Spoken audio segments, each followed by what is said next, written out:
Oh, well, everybody know who I want next. I want Terrence Crawford next.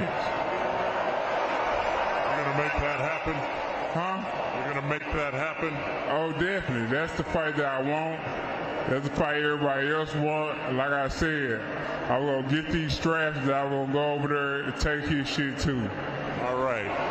Errol, congratulations. Terrific fight this evening. Thank you, man. Down. Strap season. I know what time it is, baby. Terrence, I'm coming for that motherfucking belt. All right.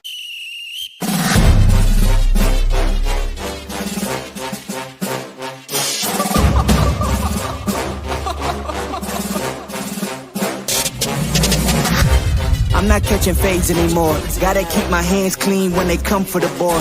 Keep it smooth like a dawn, making moves in the dark. Cause I learned how to swim in the pool full of sharks. Now they coaches, cause they can't read all his motions. How the kid never switched codes, but he code switch focus. Staring down your team with a frozen ice cold look that could end the summer solstice. Cause I'm more like the top dog. Keep on running game and the gang will accost y'all. I be calling plays from a plane while I'm off court. But we ain't the same, you a lame, I'm a mob star. Actually, I'm a top dog on a stat sheet. Off court, but I call plays for the athletes. Laughing when the cop cars try to catch me. Cause I rolled off in a taxi. Put my feet up, I'm relaxing. Singing Figaro with no accent. While I pull strings from the streets in. Do it all with a straight face, I'm the kingpin. Top dog, top flow, boss mode, I'm the kingpin. Showstopper, top dog, God vibes, I'm the kingpin. They know I'm a dog and a beast, man. Yeah, I keep the peace with a piece, man. I ain't got no time for a piece, man. Why would I respond to a pawn? I'm the... Hold up! If I let my dogs off the leash, then you might want to get out of Dodge while it eats me. Honestly, think it's not the blood and the beat. And they don't leave anything behind that they eat. I can see you soft, ever thought about retreating. If you never have, then they'll give you a reason. Better watch your tone, lose your bass when you speaking. Underneath the mask is the wrath of a... When you learn how to smile in their face, then go cutthroat. Then they wanna call you a con when the blood cold. I remember starving while y'all had a truckload. Now I'm with the mob with the call and the gusto. I'm a top dog on a stat sheet. Off court, but I call plays for the athletes. Laughing when the cop cars try to catch me. Cause I rolled off in a taxi. Put my feet up, I'm relaxing. Singing Figaro with no accent. While I pull strings from the streets in. Do it all with a straight face, I'm the kingpin. Top dog, top flow, boss mode, I'm the kingpin. Showstopper, top dog, God vibes, I'm the kingpin. Going on, man? What's going on, everybody? What's going on, Charles? What's happening, bro? What's happening? You know, lot of crazy stuff, man. Just boxing is just a circus now, man. You know what I'm saying? We all we can do is just enjoy what we can enjoy and let it be. That's really pretty much what it is, man. You know, see what these damn crazy ass fighters gonna do. You know, we got Boots moving funny. You know, he's getting a lot of criticism. Um, it's just funny, you know, a fighter who don't have a fight getting more publicity when he do fight. Isn't that crazy? You know what I'm saying? It's like, damn, the man just went and sparred with Canelo Alvarez. You would think he you know what I'm saying, went back on the plantation or something, or he snitched out somebody trying to escape. You know what I'm saying? You know, to me, it's not that serious. You know, I heard the debate on Champ's side, and I was just like, bro, you know what I'm saying? The man is gonna move according to his own plan. You know what I'm saying? It's like at the end of the day, he's got to connect with the people that are gonna help him out. You know what I'm saying? He's got to do it. You know, if black people, you know, we can have your back on social things, but when it come to business shit, you can't let black people in your goddamn business. You know what I'm saying? They trying to compete with you, or they trying to take your shit over. I've sold DVDs and shit back in the days when DVDs, and then I told one motherfucker about how to make some extra money, and he tried to take over my shit. That's just how it goes, man. I mean, I know that's just one situation, but yeah, dude, you know how I did it, and you know, You know what I'm saying? Make a little side money or whatever. You know what I'm saying? He started doing the shit on my turf. I said, okay. You know what I'm saying? So you got to keep whatever you got going to yourself.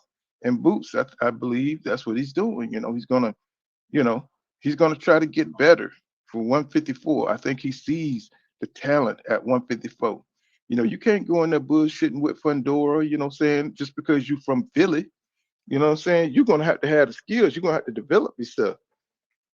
You're gonna have to go to some different camps and get some different looks, get some different experiences. You gotta there's Devin Haney, he traveled around different gyms, you know what I'm saying, to get different looks. You got to stay on top of your shit. You know what I'm saying? I think Canelo Alvarez was a good experience for him to see how, Canelo set up his shit, to see if he can, structure his game plan, you know what I'm saying, how to get his camp together, how he approaches things. You got to get different looks. That's how you get better, at your business, at your craft. Go seeing shit that you never seen before. You know what I'm saying? Get different strategies, different ideas. So I support the shit, you know what I'm saying? So, they could say he's off code and all this shit here, but I don't think it's nothing to be on code about, tell you the truth, especially when you're talking about Crawford. You know what I'm saying? That ain't nothing to be code on for. You know what I'm saying? He's a great fighter and he's doing what the hell he want to do. He moves how he want to move. Okay, no criticism. You know what I'm saying? Go ahead, do what you got to do. It got him to into one of the biggest high-paying fights of his career, so he must be doing something right, right? So for all the damn criticisms that we have of him, the man is getting paid, 50 million or plus whatever. You know what I'm saying? Look at Tank. Look at Tank. He's going to do uh Jake Paul fight, right? So, for whatever criticisms we have, they making the money. And I know that ain't everything because now, boxing, the sport of boxing is not even really what's on the table. Nobody's caring about, the integrity of the sport. It's all about making money now. So that's what it is. And, I'm not here to cry about it, but I'm just looking at the way the shit's going and we can't do nothing about it as boxing fans. So, it ain't got nothing to do with, the soul of being on the black side or the white side. It's all about the green side right now, and that's what they're going for. They're going for the green, man, and that's just what it is. You know what I'm saying? It's like you want it to be like some Rocky shit where it's all about boxing, Rocky. Throw a chicken out there, run to get better, get your speed up and all that. No, ain't none of that shit no more. You know what I'm saying? All this shit is about shit. I got the talent. I'm going where the money at. You know what I'm saying? I'm gonna fight who the fuck I want to fight, and that's what it is. I be listening to all these deep debates. I was like, it ain't that serious. It don't matter in the end anyway what you think. These fighters gonna do exactly what they want to do. So I don't know why we keep trying to put pressure on, to fight certain fighters and stuff. You know what I'm saying? They're gonna fight who they want to fight. And like I think somebody was saying, I was thinking the same thing about Boots' IBF title. I would say, don't that get you a spot up at the next weight class where you can put in for the fight to become the number one contender for the IBF, which is Beckram, I think. I think that's Beckram, Martalev, right? Murtalev. I think he could have got the number one contender, but maybe he went to get ready for Montaleve. That's a serious fight. That ain't no bullshit fight right there. That's serious. I don't want to see Boots go out there and get his ass whipped. You know what I'm saying? If he's not prepared. You know what I'm saying? He has to definitely be prepared to fight somebody like Beckham. Because Beckham got a lot of power. He's a polished fighter. You know what I'm saying? He's gonna have to watch that dude and he's gonna have to study that dude because Tim Tszyu definitely did not study Montalive because he went in there like a dude going into a country bar on a Saturday night and he thought he was just gonna beat up everybody. He thought he was gonna get a couple of sips of whiskey and Jack Daniels, and he thought he was gonna go out there and whip on is it Montalive? I think it's Montalive. Backroom Montalive. You know, he's He's a tough dude. He's a wood chopper. And them wood choppers different. You can say what they want, but they full of wood and ice. They tough, they strong, they powerful, they Dragos, And I would hate to see Boots lose to Drago, because he's gonna come out there and try to break Boots, And if he ain't prepared, he ain't been chopping his wood in Philly. He ain't been, what I'm saying, he got to stay away from them cheese steaks, Cause I saw him up there. I see him up there at the high altitude, up there training. You know what I'm saying, and he look a little too lax to me. I want to see him like Clubber Lang and Rocky 3. You know what I'm saying? I want him training like that. Every time I see him, I want to see him doing sit-ups. You know what I'm saying? I want to see him running like we used to see him do. Had that little bullshit backpack on with the glasses with no, the damn glasses with no glasses in them. You know what I'm saying? And walking around and stuff, training every day, flipping tractor tires and shit like that. Then I feel good about it, you know. He says, what's going on? Let me see. He says, what? Watch for the hook. What's happening, bro? He said, that's what people don't understand. These people, he said, these are people, man. He said, they have their own agendas. He said, people want what they want, but it's not up to them. No, not at all. If anything we learned in the last 10 years is that we're not going to get the fights that we want. We've learned that. We waited for Devin Haney. We waited for Shakur Stevenson to get their head out their ass. We waited. And how long did we wait for Errol Spence Jr. and Crawford to fight? You know what I'm saying? What's going on, Omega Red in the building? What's going on, brother? And how long have we waited? You know what I'm saying? Over these 10 years. So one thing we've learned is that we're not going to get the fights, that we want when we want them. We might get something, you know what I'm saying, and we're not going to get it. It's going to get it kind of like we got Mayweather and Pacquiao. So just a little too late. You know what I mean? But I don't care about that. I think Mayweather would have still beat um, Pacquiao. I think he would have still beat him. Especially if he was younger too. What you say, Charles? Charles says he said I don't have a problem with money fights, but I think that combined with the stat padding, your O just stalls these big fights that will make money and draw out fans to win or lose. And then you got to think about this, Charles. You run the risk of losing. You know what I'm saying? A lot of these fighters, they take these fights. You remember when Keith Thurman went in there with Josefito Lopez, and he damn near got his lights turned out, man. It's like he said, this is a get back year. It was the get back year for Keith Thurman. You know what I'm saying? And I knew it was bullshit when I heard it, because we know Keith Thurman. You know what I'm saying? And he went out there and I seen Josefito Lopez just, knock his eyeballs in the back of his head. And I was just like, man, what's going on? What is really going on?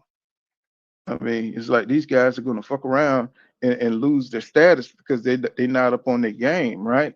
They're not taking the sport seriously.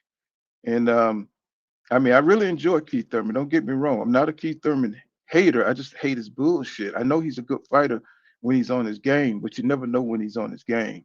So, I'm just looking at them like they're looking at me. They're looking at the fans like shit. We're gonna pay for the fights regardless, especially the hardcore. So, they don't really respect that. They all they care about is, what prize they're gonna get, saying once they commit to a fight, somehow, some way, this thing got to get back on track, but I don't think it ever will. I'm just kind of, pessimistic about it. But the reason I came on was because I was just looking at Oscar De La Hoya, man. I was just like, bro, man, come on, man, you my age, bro. You know what I'm saying? You my age, the golden boy. You know what I'm saying? You set a high standard. You're an Olympian. And he's just got this petty vendetta against Canelo, And it just comes out. He don't care about how it looks. It just, stuff that should stay inside. You know what I'm saying? Stuff that you don't want people to know you're a hater. You know what I'm saying? What's going on, Eric R in the building? What's going on, Antonio Richardson? What's going on, bro? You don't want to be known as a hater. You know what I'm saying? Right now, you know, it's only one fight I want to see at Golden Boy. I got to do more research because I haven't looked around to see if they got any more fighters that you want to really see fight. You know, Oscar Valdez, I think he kind of squeaked by his battle with Medina, but nobody really wants to see Oscar Valdez. You know, nobody's. It's not a lot of. It's not. There's not any fighters that you really want to see. Now you got Schofield. I think Schofield is with Golden Boy. That's about it. You know, that's about it. Got Schofield over there, and Schofield got some work to do. You know, he's a talent. Don't get me wrong. Schofield is very talented. You know, so he hits hard, but I mean, he can't, his chin is suspect. You know, his chin, he gets hit, you know what I'm saying, clean. And what I'm talking about, he don't have a lot of good evasive skills on his defense. He gets lost in the fight, you know what I'm saying? But he has some amazing movement, and his stamina ain't all that. So, you know, you got a couple of fighters at Golden Boy that you really kind of want to see, you know what I'm saying, rise up through the ranks. And there's a lot of talent down there at 135 if they could just get it on. You know what I'm saying? That could be a little golden era of boxing if those guys just fight, you know, and they all coming up at the right time. You know what I'm saying? But, you know, it's just, you know, for some reason they can't just get it together, you know what I'm saying, and get in the ring, you know. So we're gonna have a whole nother 10 years of these motherfuckers avoiding each other, you know, and that's what makes the sport kind of, you know, go down or whatever. But this Oscar De La Hoya thing, I wanted y'all to check this out, man. I was just like, I was laughing so hard about Canelo clowning Canelo. I thought this was just hilarious, fellas. You know, I thought this was hilarious. Y'all check this out, man. Let's see. Let's get it up here. Okay.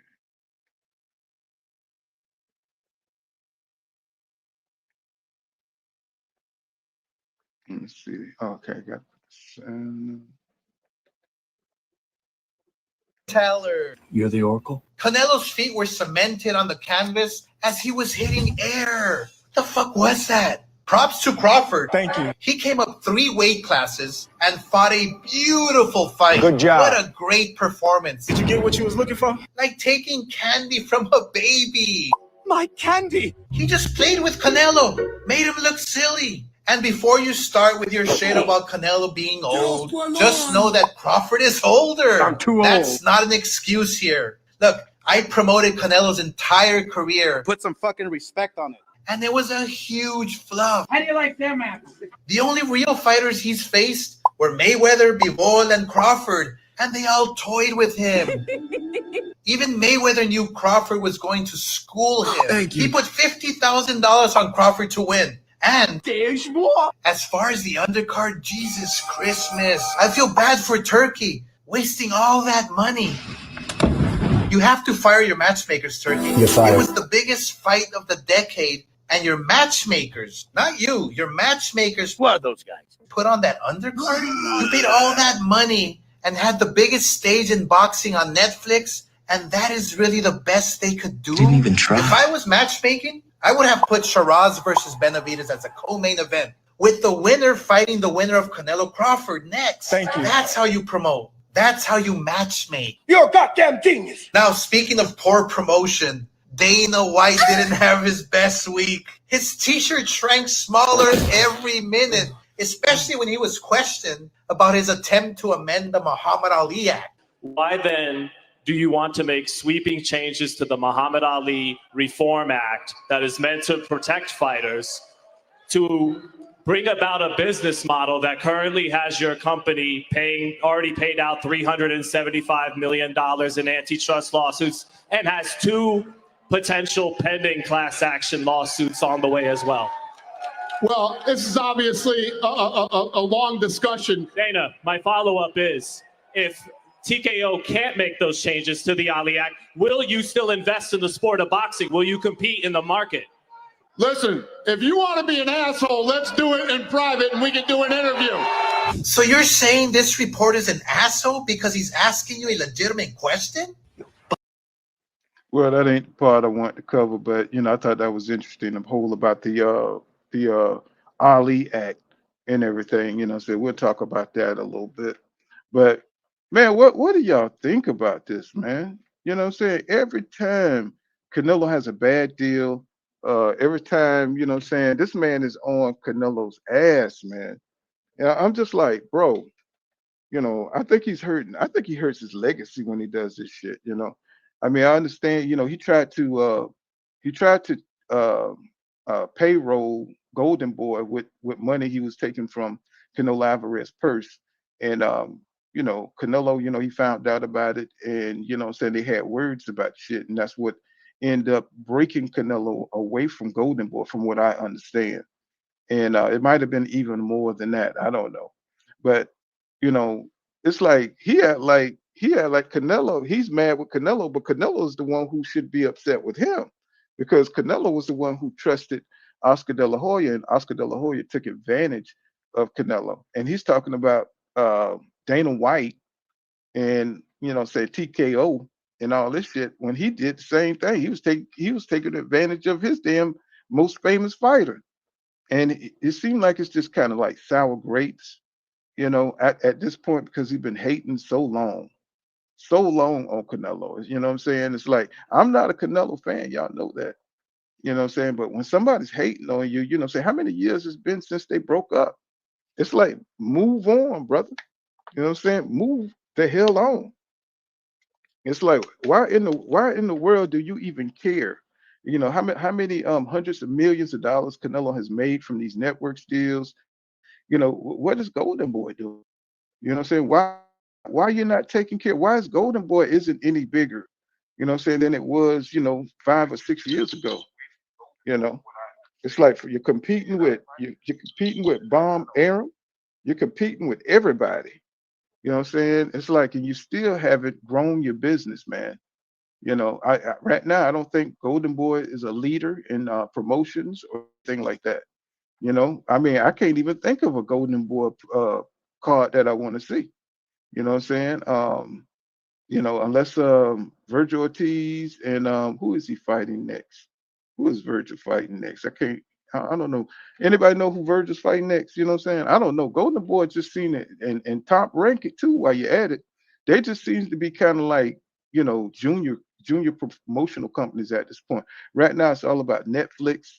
It's all about um, what is it, Amazon Prime, and it's all about these different markets that's opening up for boxing. You know what I'm saying? That old promotional stuff, you know what I'm saying? It seemed like their voices are getting, smaller and smaller in boxing.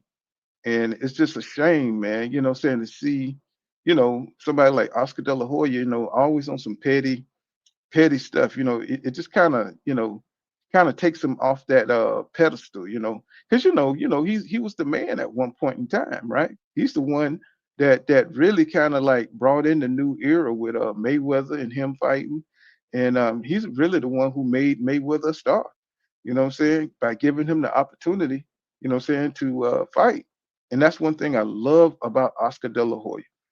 He always fought the good fights. He didn't duck anybody. Can we say that about Canelo? You know what I'm saying? No. But Canelo, he came in at the right time, and he was able to take advantage and be an opportunist. You know what I'm saying? And he was able to, take over the sport in a certain kind of way. And he was able to fight who he wanted to fight.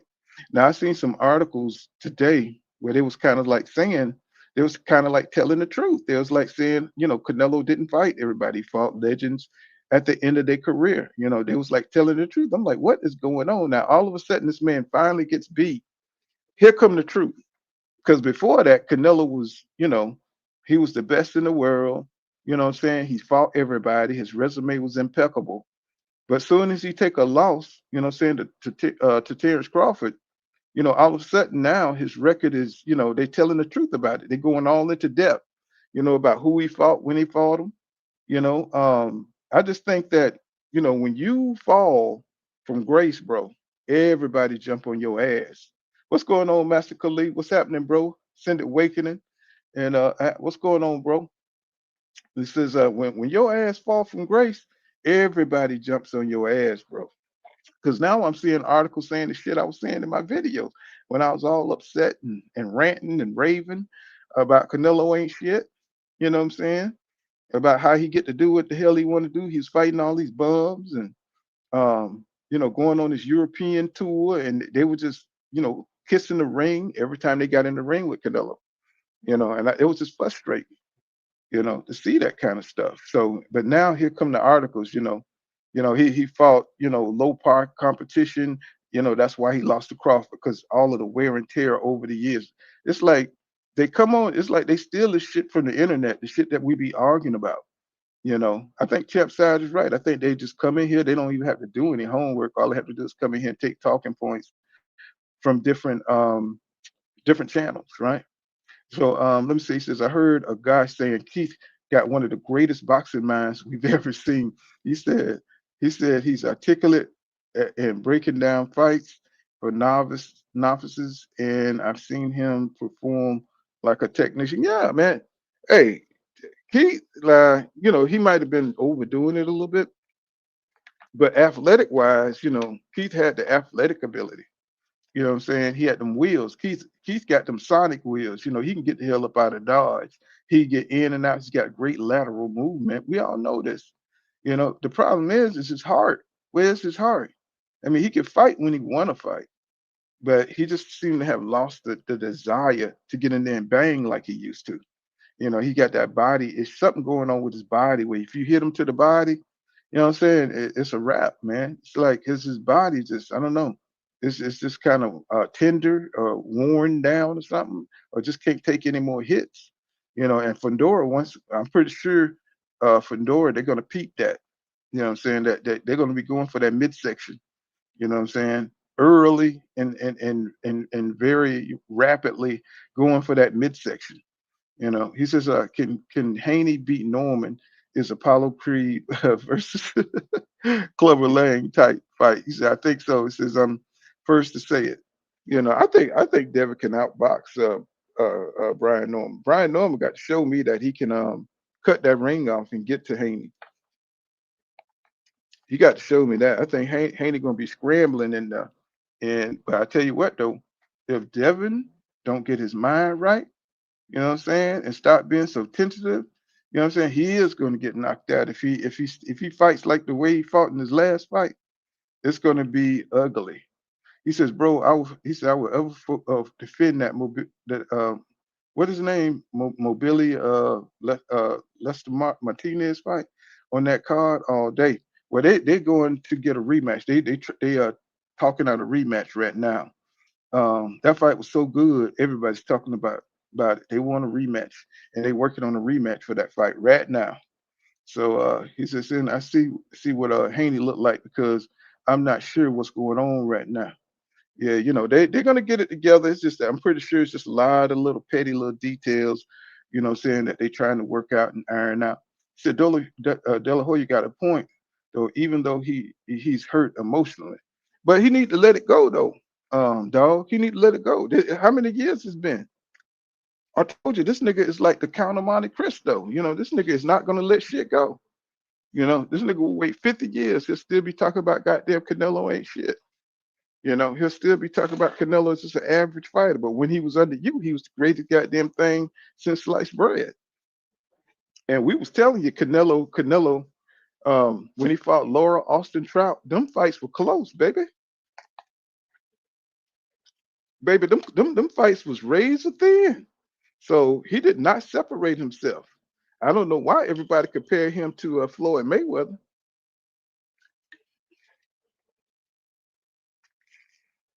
I don't know why people compare him. I mean, or put him in the same. Floyd beat him. That is the most fascinating thing to me. Floyd beat his ass, bro. Schooled him at 36 years old, at the age of 36 years old. I mean, they should never, ever mention Floyd Mayweather winning career or anything about Floyd. You know what I'm saying? When it comes to Canelo Alvarez, they keep calling him green. They even got people on the net right now saying that Terrence Crawford did not beat Canelo. That's how much they love Canelo. I seen a video of where this guy was crying.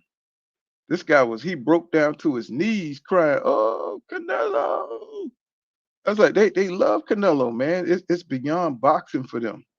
He's more of a symbol for them, a hero, a hero symbol, for their country. I mean, and he represents them. And I mean, shit. I mean, he lost, to a really great fighter. The shit happens, bro. Shit happens. But as far as Oscar De La Hoya, bro, it's pathetic. Let that shit go. Let that man. But I do think in a way, Oscar uses that to stay in the limelight because it don't matter if it's negative or positive publicity. All publicity works for these guys. All this clout chasing stuff. I think the clout chasing, what I'm saying, for him to come on the scene like that is just for publicity, just to stay in the limelight.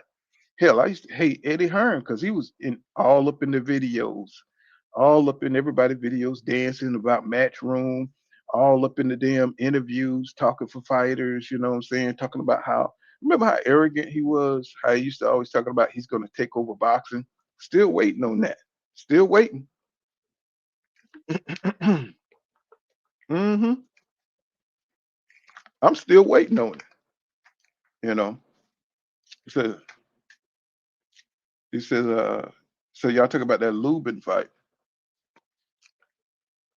Lubin, man, he's getting down to his last hurrah. He's gonna have to make a run, man. He's gonna have to make a run. You know what I'm saying? This is his last hurrah. He got all the talent in the world, what I'm saying? He just got to put it together. And if this is the fight that that he's able to, put everything together, what I'm saying? It'll be a plus for him because he got more competition, what I'm saying, to climb to the top. I think if I was him, I would have to run it back with Fedora. You know what I'm saying? I would have to run that back, and I think he's not going to really get anywhere until he fights Fedora because Fedora is that 154. He's the standard of measure at 154. You got to get through Fedora, bro. That's going to be the test for everybody. And until somebody exposed, what I'm saying, Mendoza, what I'm saying, he kind of got like a lucky punch. He kind of got a lucky punch. But I haven't seen anybody else, been able to, like really expose Fedora like that. You know what I'm saying? And be able to, to kind of replicate that kind of punch, to kind of put him out of there. Lubin knocked him down, what I'm saying? But he's looked like he's getting stronger, look like he's getting better. And that jab, you're gonna have to get around that jab. So, you know, it's gonna be tough. Lubin is getting better every day. So, he says, bro, that just shows you how many people just watch and say stuff versus real fans. No doubt. No doubt. You got to watch these fights and see what's happening. He says, they push you until you lose. Exactly. You know, and, Canelo is still a good fighter. Don't get me wrong. It's just like Oscar did say, and he did have some points. When you fight generational talent, it's different. When you got somebody who can think the fight and they, got all the fundamentals and then they can do things, what I'm saying, that, because they're athletic in the ring, that's Canelo problem, You fought Triple G. Triple G was just a good average fighter. He was a good average fighter. He was smart, he was skilled, and that was it. He wasn't no special athletic fighter, you know. He wasn't like Boo Boo Andrade or nothing like that. You know what I'm saying? Boo Boo Andrade was athletic. That's why Canelo didn't fight him. You know what I'm saying? And somewhere along the line, Canelo must have forgot. He must have forgot why he ran from 154 or 160 or wherever it was he had ran from and dropped the belts and all that shit. He must be forgot why he was running from them black fighters. He says, Lubin is my guy, but his punch resistance is almost bad as Julian. Oh my God. Didn't Julian Williams just lose to what's his name? Calles, what's his name? Calles, the one who just lost to Barossa. You know what I'm saying? This guy that just won the WBA at 154. That's the guy who beat Julian Williams. Norsis, I get Yorsness, damn, these guys with these fucking names. Tellez, right? Tellez, he beat Julian Williams. You know what I'm saying? I think it was a UD. Um, Julian Williams just been, he's just off the radar, bro. He's got to rebuild. He make, don't even put him at Philly. He make Philly look terrible. No statues for Julian Williams. But he's a fighter now. He's a pro, but he just got some weaknesses. He can't. His punch resistance just ain't there anymore. You know, but he's a bad dude now. He's willing to get in that ring and bang. He just can't bang no more. He says no, like Clabber Lang versus Mason the Line, no, Dixon. This is let's just say when Billy better trim that mustache and do a little. But Billy be leaving it in the ring, bro. And Billy is a tough out. He reminds me of Sean Porter. Just all up in your damn grill and stuff. Yeah, he don't care if he headbutt you. You know what I'm saying? He just all up in your shit. I wonder if Lester Martinez can make any adjustments. You know what I'm saying? Because of that, because he couldn't get no space, and he just looked like he just was uncomfortable.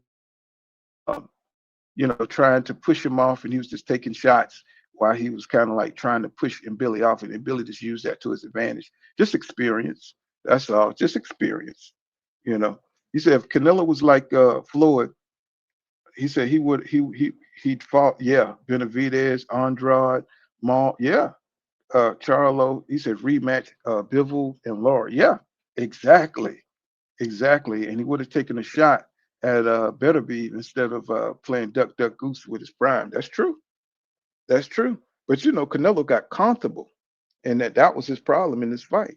He was so damn comfortable at being at the top and doing what he wanted to do, and having his opponents kiss the ring. What I'm saying, for the payday. But Crawford is different, man. He's one of them ghetto kids from Omaha. You know what I'm saying? He's one of them. You know how them ghetto kids, they wanna embarrass you. They want to show off. You know what I'm saying? He's one of them kids. You can see it in the picture from when he was a child. He was gonna be a damn problem. You see, it was gonna be a damn problem. Crawford is a tough, tough kid, man. You know what I'm saying? You could just see it. He's been hungry, since forever. You see, I agree that Canelo's been ducking, of course. Now people are saying it. Now, but before, you had these Canelo protectors. No, Canelo for everyone. What that got to do with the hell he's ducking folks? You know what I'm saying? What the hell that got to do with him dropping belts and leaving divisions to go to sorry divisions? When I saw that Billy Joe Saunders fight, I said, look at this motherfucker escaping. You know what I'm saying? This nigga running to a whole nother division. I thought it was crazy. But that was the start of it. All of this jumping around, cherry picking. I mean, I know Floyd Mayweather did a little bit, but even when Floyd was Money Mayweather, he still fought tough fights. Madonna was a tough, tough fight. He fought him twice. Even though that the first fight was controversial, right? You know, that was a controversial fight for a lot of people. But Floyd is such a great counterpuncher, and he has such great defense. People don't understand that Floyd can fight like that. You know, I mean, he could. Money Mayweather was different, but he was still better than most people A game, right? Because he's a special fighter. So I don't know why they compare Canelo with Mayweather, especially when Mayweather beat his ass. I mean, shit just don't make no damn sense. It just don't make no sense. Anything to take my man down, though. They'll say anything to take him down. Now they're trying to work on. Now they're trying to work on this David Benavidez and Crawford fight. They're really trying to pump that up. Algieri talking shit about the fight. I don't even know why Algieri is still around the damn sport. What I'm saying? He should be in MMA somewhere commentating. He says, Crawford's going to make Lester drill that uppercut. Yeah, hook, jab, and turn out that pocket. And he was doing it. He was doing that a little bit in the fight. You could see he was spinning out in the fight, but Mobile was on his ass, though. Mobile was on his ass, bro. That was his problem. Mobile stayed inside of his chest, and he just kind of like got into the rhythm of allowing Billy to push him up against them ropes, and that's where he started just losing, losing on the scorecards and stuff. But it was close. He still did break loose, and I don't know how many uppercuts he hit Billy with. My boy just didn't have enough pop to drop him. Unlike the if you looked at that Tiaz fight, that Tellez fight and Barossa fight, it was kind of the same thing. Tellez was giving him the uppercuts. Um, he was stepping back, you know what I'm saying, firing off, but man, Barossa was just coming in just like Billy. You know what I'm saying? Right inside, saying that midsection, and he was throwing his combinations until he dropped him in the 12th round. Man, that fight was so goddamn good, y'all. You know what I'm saying? I be telling people, man, you gotta can't be sleeping on the WBA, man. They every now and then they'll surprise you with a good fight. He says, bro, people know that he's been ducking smoke, but because he didn't lose, they're gonna say what they want to say or not say anything at all. But man, it was just to a point where even the fighters was just, they were glazing Canelo. I'll say, man, come on, man, y'all seen how Canelo came to his rise? He ran to 168 because he didn't want no smoke with everybody. Because once these divisions start loading up with talent, then you start seeing people hauling ass. You know what I'm saying? That's why people was like, if Crawford didn't, let me tell you something. If Crawford didn't beat Canelo, he would be catching all kind of hell for not fighting nobody at 154. He would be catching all kind of just like when he went down to when he was at 147, saying he didn't fight them guys at their prime, you know what I'm saying? He didn't fight those guys at their prime. He just kind of fought Kell Brook and Sean Porter. Then he got them guys, who was kind of like outside of their pride. They ain't have no belts. You know what I'm saying? They were just kind of like Kell Brook had a hard time making 154. You know what I'm saying? So I mean, make 147, he couldn't hardly make the damn weight. You know what I'm saying? Sean Porter, he broadcasting and he, not doing what his daddy tell him to do and training. He's hauling ass during training and shit. You know what I'm saying? It's like, come on, man. Come on. Life be like that sometimes. Sometimes you're gonna have it harder. You're gonna face the worst version of a fighter than somebody else coming along and just getting the easy version of that fighter, right? You know what I'm saying? Errol Spence Jr. had to fight the hard versions of them dudes when their head was in the game, when Sean Porter head wasn't combed and shit, you know what I'm saying? And he just going in there with the water, you know what I'm saying? And all the coaches and trying to give him his first loss. Then you get to face the friendly broadcaster, with the podcast and shit. You know what I'm saying? Um, it just works out like that. So Crawford's just under another he's on another star. And it worked out for him, because in the end, he got to face the number one guy. Um, now they saying Canelo is old and all kind of shit. No, he just Canelo. He always been a basic motherfucker. That to me, he always been a basic ass motherfucker. That's just what it is. You know. He says, the resume aren't the same with Floyd and Canelo. No, hell no. Like I said, he just padded his record with a lot of, legends that were aging. He was the young guy. He was swift. He was explosive. And then when he fought like the really, really guys who was, in their prime or whatever, it was close fights. It was close. You know what I'm saying? Until he got a knockdown or something like that. But you can argue that Canelo lost against Trout and Austin Trout and Laurie. You could say he lost those fights. And you see, he never rematched him. He never rematched Bivol either. You know what I'm saying? So you're probably not going to rematch Bud Crawford. But none of that's going to count against him because they don't want to see it. The Mexican fans don't want to see that. I ain't going to say all Mexican fans because a lot of Mexican fans don't rock with Canelo. They see it for what it is. So, but they just the silent majority. That's all. They know if they speak out, the ones that love him gonna, get on that ass. You know what I'm saying? Talking about their hero. That's all that is. You know. But yeah, man, they're trying to get Bud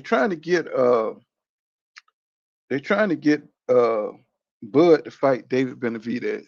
So you got David Benavidez Sr. talking shit about uh David can make 160. They're talking about he can make 160. I'm sure he can. You know what I'm saying? But is that something that the people really want to see? I mean, to me, that'd be an exciting fight, but um, I think that's a bit much for Crawford.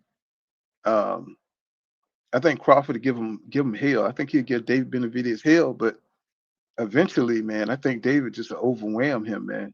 You know, I don't care how good Crawford. You know, David Benavidez is a motherfucker, bro. He's coming up on you each and every time. He's walking through the jab. You know what I'm saying? He got his own combinations. You know, he's fast, got fast hands. He got long reach. You know what I'm saying? So it ain't gonna be none of that Canelo, disadvantage stuff. Now, David, he don't have quick feet. You know what I'm saying? But I don't know if he can outbox David. Like he did Canelo. I know that probably shocking to a lot of people because a lot of people think that Crawford could walk on water. You know what I'm saying? They think he could do anything. I don't think he could do anything. There's a limit for everybody. And I think the Mexican monster is the limit. That's the end. That's the end of his. That's the end of his shit right there. That's the end of it right there. Yes, sir. And what else going on? So they talk about that David Benavidez fight. They got the rematch going on with Christian and Billy and Lester Martinez. And I think Backroom. Who is Backroom supposed to fight? I think Backroom. You know what I'm saying? I want to see Backroom fight again, y'all. I don't know why, but I mean, he impressed me the way he destroyed Tim Tszyu. What's going on, Dub? Right side, respectfully. Shout out to my brother Poole, man. What's going on, fam? You know how it is, bro. We got to get on this boxing stuff, man. Just chilling, really. Hey, I enjoyed your live stream last night. Hey, man, I appreciate you pulling up, man. You know they ain't but love and respect. Yes, sir. Yeah, for some reason, it always get live when I pop on. It always don't it? It always get live when I come on. Hey, you know what I'm saying? It's gonna be nigga gonna be out of order anyways, man. They're gonna be out of order. So I just try to manage it. I realize all I can do is try to manage it. That's all I can do. Hey, I like when the YNs come on. You know what I'm saying? They bring that energy. They be the most out of order individuals. Man, you couldn't even get off your damn your agenda for the show, man. You're like, God damn, I can't even play my game. I'm like, man, yeah, I saw it. But I mean, it is what it is. I don't take no disrespect to it. I don't take no disrespect. That's the right. Everybody was talking about the Devin Haney fight and the Brian Norman Jr. fight, man. You think that's? I mean, it's kind of you think that's really gonna happen, or you know what I'm saying? It just seems like okay. It's happening. It is. I think what's the date? November 22nd, something like that. It's the weekend right before Thanksgiving. So now do you think Devin's ready for that fight? So as long as you didn't know me, Prize, I rock with Dev. That's what I know. I said 2 more times King Judah gonna pop up. Nah, and I think Dev got a good chance in that fight. It's definitely gonna happen in my opinion. But I think Junior win the fight. I'm picking Junior to win that fight. Wow. Wow. I think Junior is an underrated boxer. I think he carries much more power. It's a dangerous fight for Devin, in my opinion. And if Devin go out there and fight like he did against Jose Ramirez, he'll win the fight. But I don't think nobody, even me being a Devin fan, I had to criticize him for that fight. You know what I'm saying? Ain't nobody looking for you to shuffle around the damn ring, respectfully. So all I'm saying is I think he's gonna have to go out there and have a little grit on him. Can he outbox Junior? Absolutely. Absolutely. I think Devin one of the best boxers. I think Junior is an underrated boxer and got underrated footwork, and he carry power. You know what I'm saying? They as far as attributes go, I think they both got the same length reach. You know what I'm saying? 72 inches from both of them.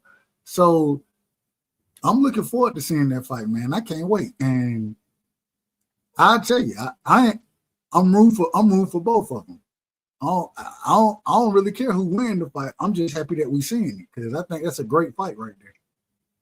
Mm-mm. Yeah, I'm kind of worried about that fight for Haney, because of how he looked. Excuse me, how he looked in his last fight.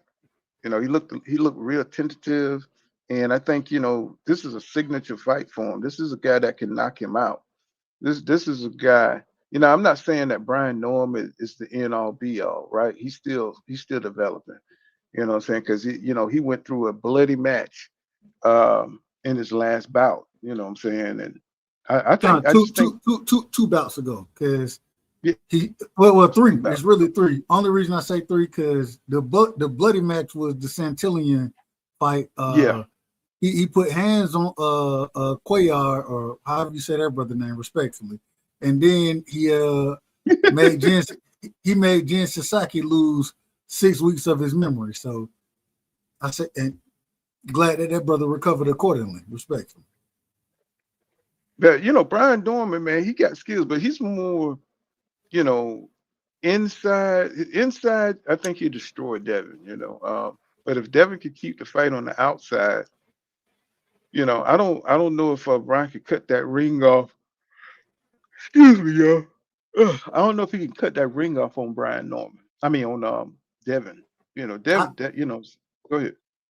I disagree with you, and I think I done seen Junior train,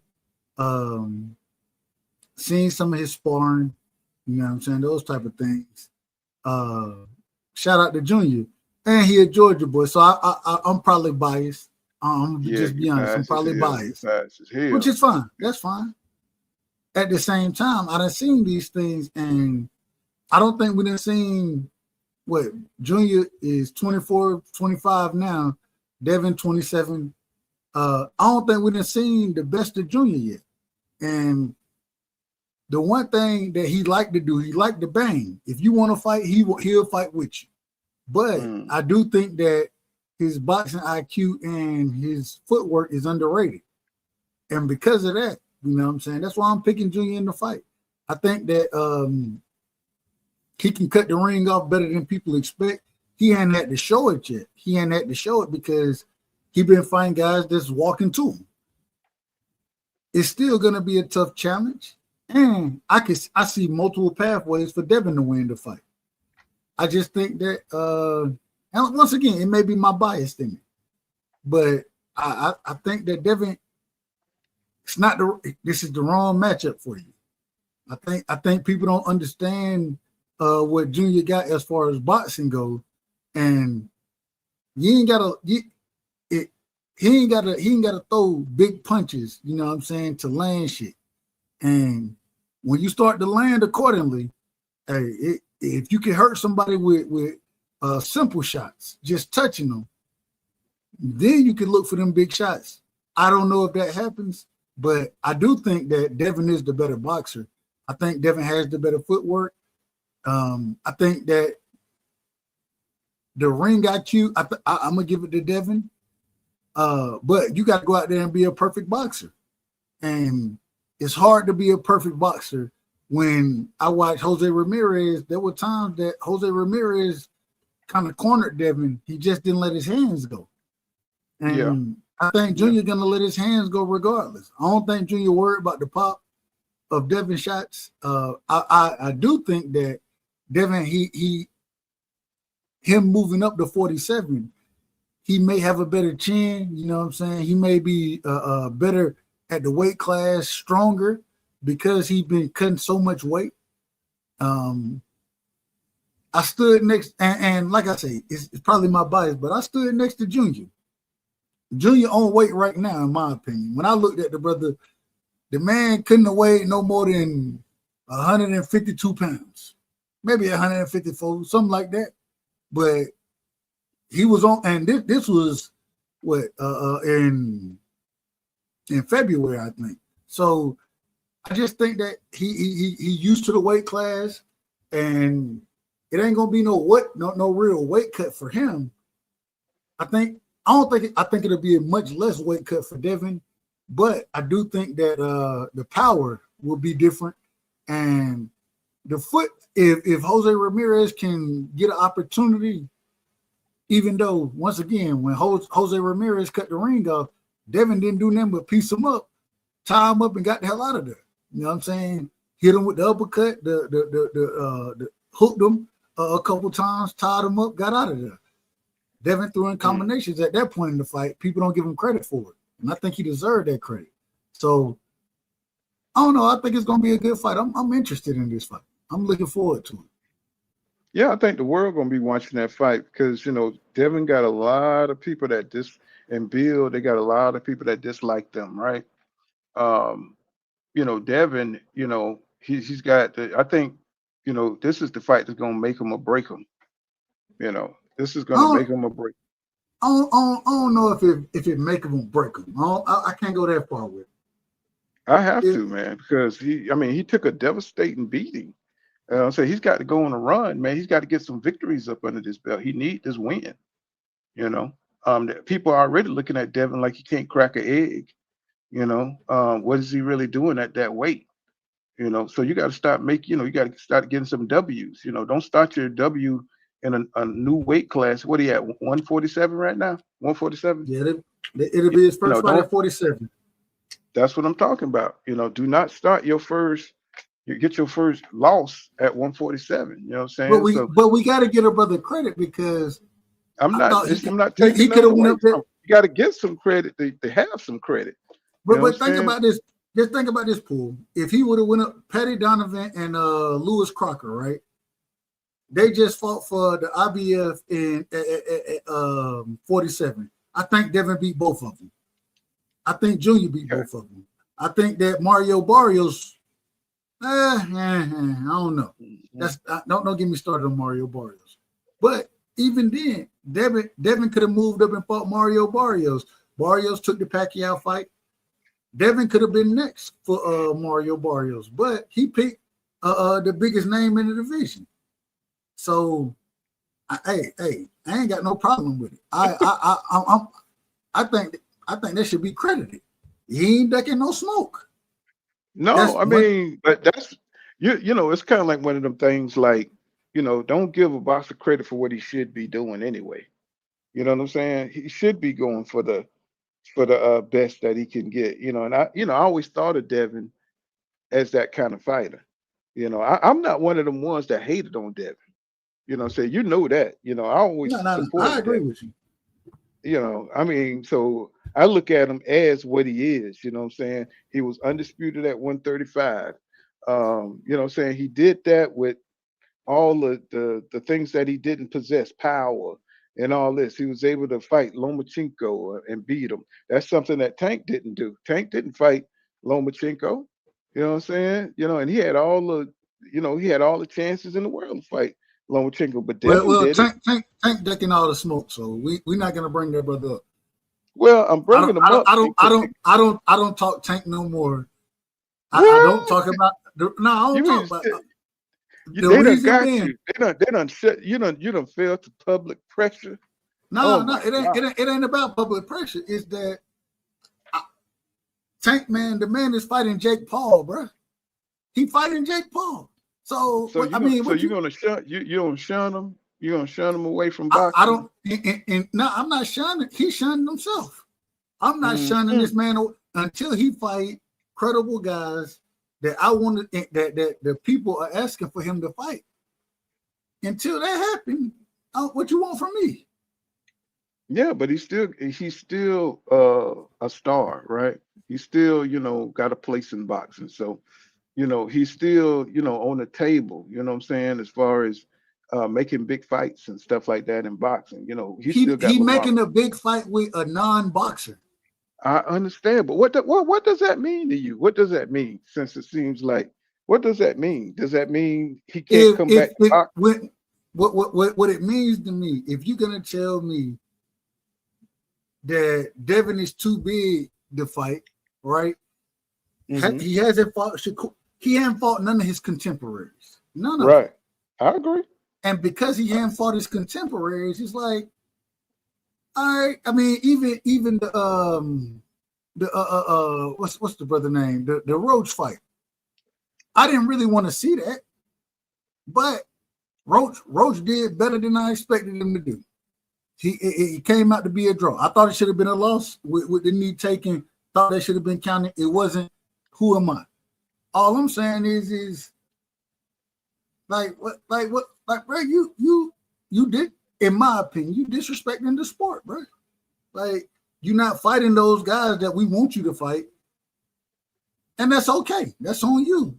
If you want to go for the money grab, that's fine. I ain't got no problem. All I'm saying is don't look for me to talk about you, because. Oh, I see. You know, till he get back on track with boxing, you're just gonna don't give him no publicity. Look, I mean, it ain't nothing to talk about. Like, right, I feel you. When Jake Paul fought, you don't respect his fans. I think he tells his fans to shut the hell up, and it's just a young generation type thing. He's a YN. Well, really, exactly. He's 30 years old now. He's 30 years old. And still being a YN. Still being a YN at 30 years old. Exactly. Yeah, he's 30 years old now. So shit, Tank a grown-ass man. He says Tank got 40 million reasons to fight. Yep. So we always take, yeah, we would. But at the same time, look what he's doing for the sport as far as moving forward. But all his contemporaries has moved on. Everybody we want to see Tank fight, they moving, Shakur moving to 47 now. I'm the 140. Everybody's moving to 140. But yeah. it just he ain't. And shout out to him for getting his money. Shout out to him for getting his money. I ain't got no problem with him making money. My thing is even Keyshawn moving to 140. Everybody's moving to 140. I don't know why they jumping out of 135 so fast. I guess because they see Abdullah Mason coming up. You know what I'm saying? And I think Abdullah is applying some kind of pressure down there. You know what I'm saying? Because they know he's coming. He's gonna want those fights. But the one thing I love about Abdullah Mason, he does get hit, but he comes back. He kind of reminds me of Crawford in that way. When he gets hit and he falls, he comes back stronger. He's coming back for that, to get you up out of there. And my thing, I don't think that getting knocked down in a fight is a bad thing. Sometimes when you get knocked down, it just shows you, I got to tighten this up. I got to make sure I'm looking for this. It tightens you up. And at 21, 22 years old, Abdullah Mason going to fight Sam Noakes over in the UK I think that fight going to be in Saudi Arabia, but going to fight for his first championship, man, I love it. I love all of that. He makes shout out to what I was about to say. Shout out to what is that? Easy Charles, man. Shout out Robert to him. and Emily Jones in the building. What's going on? He said so he does, man. Yeah, he does, man. I think he's gonna be. I just love the way that boy fight, man. You know what I'm saying? I just love that kid there, man. He everything, bro. Have you ever noticed that certain fighters just got, they just got that style, bro. When I saw Sugar Shane Mosley, I was impressed by him, the way he threw his punches, how the veracity, he had at 135, and it just got, as he went up, his power wasn't as great, but he was still fought with a lot of passion. And I think Abdullah fights with a lot of passion and precision, though. The precision, bro. That boy is so sharp. The jab, the combinations, man, flow. He's fluid. You know what I'm saying? I was like, damn, that boy, remember how they used to say Sugar Ray Robinson was fluid, you know what I'm saying, with the combinations, and he just kind of reminded me like a Sugar Ray Robinson type of motherfucker. I was like, this dude, he's just graceful. He's graceful. Is what I'm looking for. He's a graceful fighter. But the thing is, he still hadn't even got into, as a Schofield Senior would say, he ain't got into his grown man strength yet. and he Man, already hurt stuff. he would destroy Schofield. What do you think? We agree. I think he would tear Schofield It's a apart, bro. horrible style matchup. It's a horrible style matchup for Kid Austin. A horrible style matchup. And what's his name is too green. Cruel. He got the weirdest name. Carmel Mo. Yeah, he's too green right now. He ain't even older. I say it respectfully. He ain't on none of these guys' level at this current moment in time, in my opinion. He ain't on none of these guys' level because he just starting to come up. He just starting to come up. You know what I'm saying? So Ramon and Emily Jones says Mason reminds me of a Focus Boots. Said he ain't playing around. He seemed like he is, like you said, laser focused, and he got brothers. Don't his brothers box or something? And he got like 5 or 6 brothers. Shit, so the Mason family's coming. They coming. I think he the middle child. I don't think his older brothers. I don't think they really active as far as boxing goes. But he does have a younger brother that's coming up. Look out for him. Matter of fact, I think he had 2 younger brothers, and both of them are in the sport. So we got to see what happens. But hey, just because one guy, we watched Fernando Vargas Jr. get out there and get hands put on him. Man, that Watch kid is. Hey man, people was like telling me. I talking about 2 Cents came over here the other day talking about Wash ain't going nowhere, bro. I said, did you see what I just saw? Now I'm not saying Vargas Jr. is all that, but what I'm saying is what I seen from that kid, the offense, I was impressed. I expected it. I didn't see. I never saw that guy fight before. Wash Cal, that was my first time seeing him fight. The hand speed. The power he didn't put away Vargas. Vargas is a tough kid. He's a tough kid. He absorbed a lot, So, that might be a little bit of his downfall that he don't have enough pop to put, the back rooms away, I'm saying the Monteleves, away. Is that his name? Monteleves, I'm saying? What's the name? Mandrinov. There's so many M's. Yeah, he may not have enough pop to put them guys away. But can he box with them? I think he can box with them. You know what I'm saying? I just don't think that.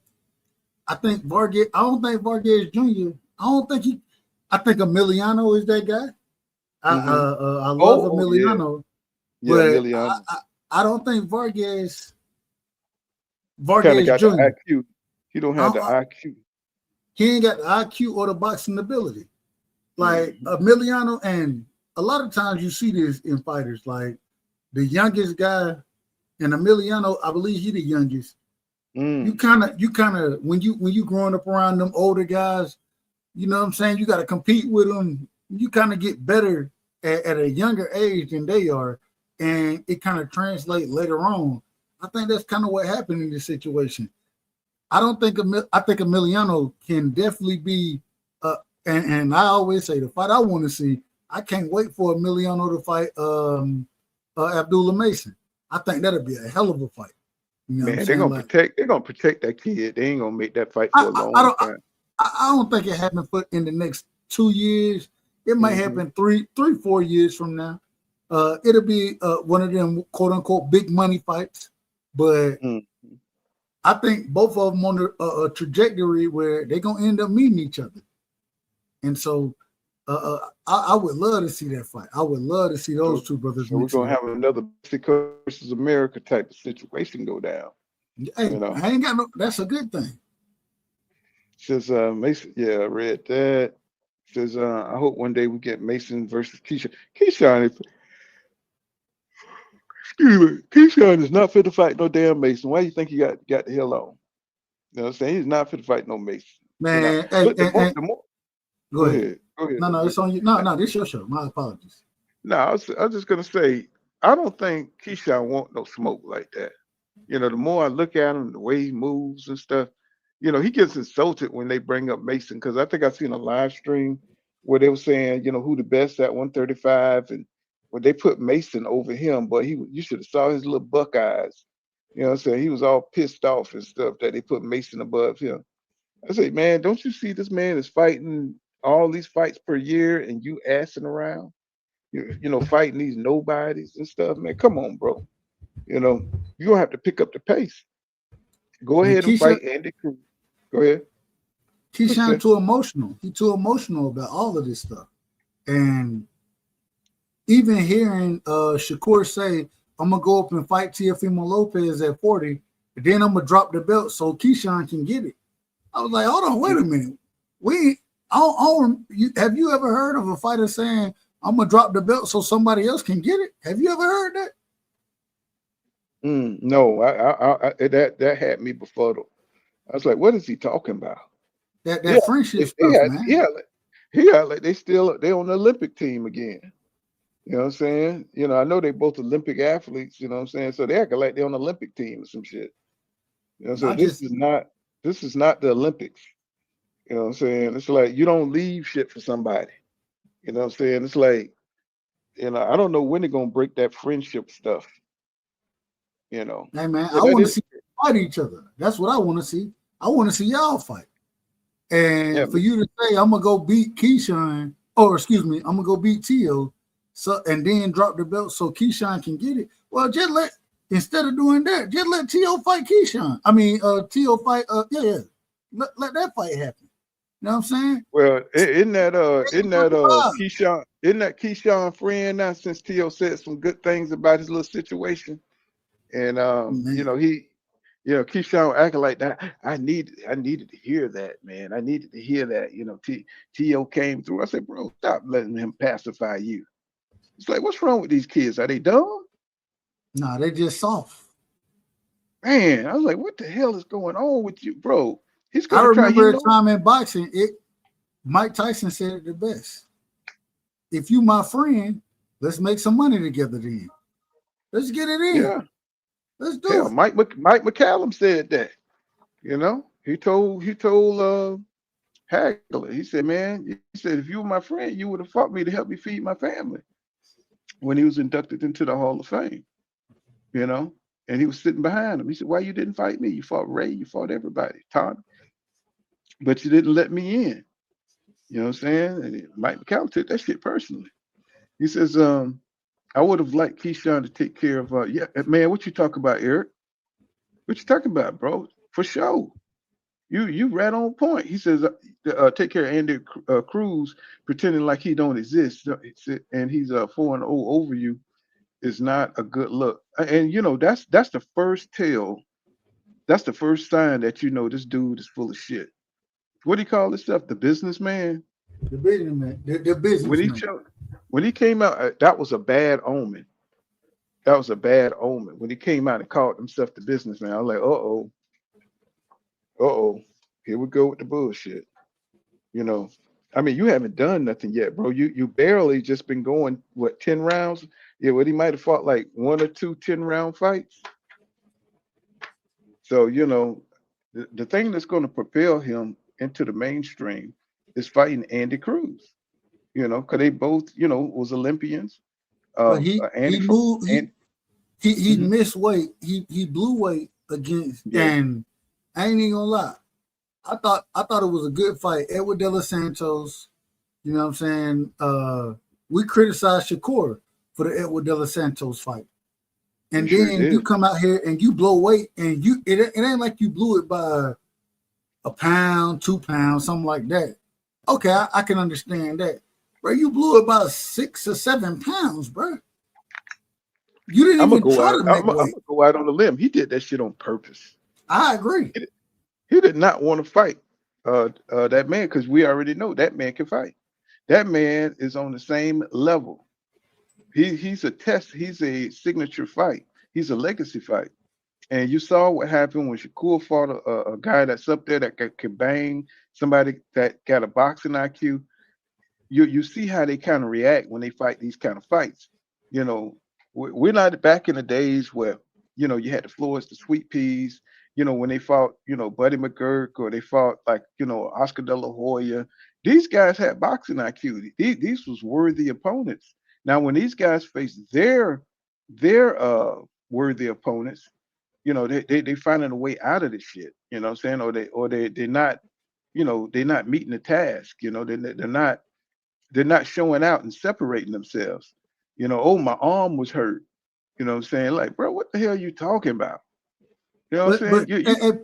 Paul, tell me the last time you remember a fighter blowing weight by 6+ pounds. We ain't seen that in so long. Like, what's his name? Ryan Garcia. Ryan was only even against Devin. Ryan was only. I ain't saying he was 6, but he was over. And then he was drinking at he the blew damn. weight. He was drinking a beer at the goddamn weigh-in. He blew weight. I agree with that. But all I'm saying is, when you blow weight by 6 pounds, bro, like nigga, you didn't even try. Right. Because he knew somebody said somebody, I don't know if it was they said, don't fight that dude. He gonna knock your ass out. He gonna knock your eyeballs back in your head. Somebody told him that you don't want to lose here. And that's that pussy punk ass shit to me. You know what I'm saying? That's what that is. I said, bro, everybody's waiting for you to break out. Yeah, you got your opponent where you could do that. They don't want those kind of fights, Dub. They don't want them kind of fights. That's why we can't. It's a different era. We the era that we in the softest era that I've seen in a long. I don't remember a time I seen this. Well, I think Abdullah Mason got that stamp. I think he's going to be one of them fighters we look forward to seeing, because I don't think he's going to shy away from those kind of challenges. And I think Keyshawn just kind of let us down because we kind of pegged him as a special fighter when he's not. He's going to have to show and prove. And, I think people already done kind of starting to ball up the paperwork on him, because he looked like he's running away from the pressure. He says he didn't want the smoke missing weight like that. Mm-hmm. He says, yeah, he didn't care. Yeah, isn't that crazy? Isn't that crazy how these guys missing weight like it ain't nothing? Bro, when you miss weight and in my opinion, you're missing weight on purpose. When you miss weight by more, like, I understand if you're trying to cut the weight and what I'm saying, you miss it by a pound and a half, something like that, even possibly 2 pounds. I understand that. But when you miss it by 6 pounds, you knew you was gonna miss weight a week before this. You already knew it was gonna happen. Like that's intentional to me. And so, and I believe, in my opinion, I think that he thought, he was like, well, because of the payday, this, that, whatever, he gonna fight me anyways. And then when he was like, nope, I ain't taking the fight. Oh man, what's the brother we were just talking about? The same brother that put hands on Shakur. No, not Keyshawn. Who Keyshawn was fighting that night? Oh, you're talking about Santos. De La Santos. De La Santos, when he said, you know what? Nah, fuck that. You missed it by 6. Pay me what you owe me and pay me for the weight. You know what I'm saying? That's what De La Santos did. And then shout out to Abdullah Mason, because he ended up being the main event that night. And they were in Keyshawn's hometown. And Abdullah was the one who ended up being the headliner around there, putting on a performance, whereas Keyshawn, that was the same night that Keyshawn's brother got hands put on him, and they went out there and tried to jump the dude in the back room. You're like, man, this is crazy. This is crazy. Yeah, he bringing too much of that hood stuff with him. He trying to see. He haven't learned how to separate, his professional career from his, his personal friends yet. Shout out to my brother Rick Timms, man. Shout out to the sunny side of Houston. Rick Timms in the building. What's going on, bro? You know what I'm saying? So yeah, man. It's just a mess, because right now he should have kind of been in the mix. He should have fought somebody good by now. And Santos was it. That was the fight. I don't know why everybody want to skip Santos, man. I think they know how dangerous he is. And they just kind of messing up the game right now. I think Shakur should have rematched him. I think Shakur should have rematched Santos, because he looked bad during that fight. Yeah, no, I agree. I think it should have been a rematch. The only thing is, I believe De Los Santos moved up to 40 at that time after that fight, and so and now, and I understand you want to fight for your biggest, you want to fight the biggest guys, and De Los Santos ain't really that guy, but at the Yeah, same but you time, got to fight. But you got to fight somebody first. It's like you can't agreed. just line up a bunch of tomato cans and then be like, "Oh, I want to fight me a huge guy. I want to fight somebody that's gonna make me some money." But people don't like your fight style. You remember when Tim Bradley them was sleeping on, acting like they were sleeping on his fight and showing people walking out the building and all this kind of stuff. So he's got a whole narrative against him. That's why he fought. That's why he fought your boy the way he fought him. You know what I'm You saying? got to sit Zepeda. down. He had to Mhm. sit down and fight. He had to. Yeah, because when you got the Turk talking about Tom and Jerry, I mean, I'm getting tired of these narratives, that they're trying to force people to It's fight. only Tom. It's only Tom and Jerry when it comes to black fighters, man. Respectful. It's only Right, Tom and Jerry when right, it comes to black fighters. right. Because Maginov could bounce around all day and box and shit. You know what I'm saying? It's like a lot of these guys they're allowed to get off with boxing. You know what I'm saying? Not a word. But soon as black fighters start moving in the ring, saying, "Oh, he's running." They were talking about Crawford was running. I said, bro, Crawford was running upside that man's head. That's what he was doing. You know Hey, what I'm saying? it's so crazy, Pool. Man, shout out to my brother HLD. HLD told me, he said, man, I scored it a draw. I was like, bro, what fight was you watching? Well, Bud ran. And I'm thinking, I'm like, hold on, man. Come on now, HLD. And that's my brother. I love him. I love him. But at the Mhm. same time, hey, man, you telling me that Bud, man, stop the cap, man. Stop the nonsense. We got to stop it. No. No, I don't Bud, think it needs any more weight Bud, classes. We Bud already utilized Bud utilized lateral movement in the fight, but at the same time, as far as him utilizing it, he was still landed. When Canelo was throwing one shot, Bud throwing in combinations out there, and this is the third, fourth, fifth round. And then HLD told me, he said, "Well, I gave Bud all the from 7 to 12.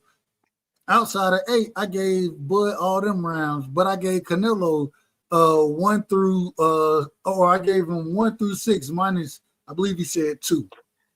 And I was thinking, I'm like, well, the first round I gave to Bud, you know what I'm saying? The second round I gave to Canelo. The third round, okay, I gave to Canelo. The fourth round, I gave to Canelo. The fifth, sixth, I gave the rest of that shit to Bud. Bud was putting hands on this man. And he was standing in the pocket with him. My bad. I'm about to get out of order. I no, but apologize. I mean, it's all good because Bud said it himself. He said it was kind of going back and forth round round 5. He said then he figured he had to step it up round 6, 7, 8, just like you said. You know, he just kind of stepped it up, and he was just timing Canelo off that back leg. You know what I'm saying? It was just simple, fundamental boxing. You know what I'm saying? He tapped him off the leg. I mean, Canelo tails is ridiculous. I never understood if you're a professional boxer, and you know how boxers look for your legs and stuff and look for the tails, Canelo tail is always there. It's Man, like, yeah. when he got hit with some shit, I can't remember what round it was. He got hit with some shit from Bud, some flush, and it was flush. And Canelo, he got hit with it, and it was crazy. You know, Bud still in his guard. Canelo dropped his hands and was like, I gotta keep fighting this dude. All right, here we go. Let's try it again. And it just was, you could tell that man, Bud killed that man's spirit in that fight, bro. Like he killed his spirit. Man, Canelo didn't want to. He didn't even want to fight no more. Go ahead. I apologize. When you get counted like that, you saw how it kept Canelo from wanting to come in and make you apprehensive. Every time he came in, Bud counted so quickly, and he was getting hit in between shots as he lunged in. It makes you apprehensive, and that's what happened. He fell into the trap. You know, Bud would time his ass. You know what I'm Yep. saying? Sometimes he would sometimes he would miss and guess wrong and get hit, but he could take a single shot at a time. Canelo don't punch in combinations no more. So that really kind of saved Crawford in that fight. It didn't save Crawford, him. It didn't save him. It was the downfall. And I always speak when I talk about Canelo, I talk about Eddie Reynoso, right? Shout out to my brother Eric Carr. Hey, Eric, you already know what it is. But my thing is I watch what's Canelo trainer name? I can't even call his name right now. Eddie Reynoso. Eddie Reynoso, when you watch him train his fighters, one of the things I love about Eddie Reynoso is, man, you finish your combinations with that left hook to the body. And man, Canelo didn't throw in combinations to even do that. He couldn't even put combinations together against Bud. Like it was a domination, man. I'm just saying, and they still tried to rob the man, in my personal opinion. The way the judges scored it, I didn't think the judges was even close with the way they scored it. Outside of 116, 112, I could respect that. But anything else, I thought it was raggedy, in my opinion. But they said they had it to where he had to win the 11th and 12th. Bud had to win the 11th and 12th. You know what I'm saying? Or he was gonna get a draw. You know how they do with Canelo. You know what I'm saying? So, and they really tried it too. They did the same thing with Mayweather too, even though Mayweather beat him from pillar to post. And Mayweather ended up with what? Was it a majority decision, split decision, something like that? Yeah, it was like that. That was even worse. Yeah, man. Yeah, that's crazy work. That's crazy work. Where did he get this clout from all of a sudden? I just couldn't. I guess they just figured he was going to be a star because of the red hair, and he's young, and he got a country behind him. So I was like, where did he get this clout from all of a sudden? He said being constantly counted. Yeah, it discouraged the hell out you. I mean, what you think kept Kevin Farmer in business for so long? That motherfucker could not punch, but he could counter the shit out you. You know what I'm saying? When Canelo started, and Canelo got hit with a shot, he was like, and it happened multiple times. Actually, it happened multiple times. The first time he got hit with the counter shot, he looked at Bud like, "Did you just hit me with that?" Then he looked at him like, "What the? What was that? Hold on, what we doing?" Like he's so used to slipping, and the head movement. He don't have the same head movement no more. No. But plus and Bud older though. Bud older.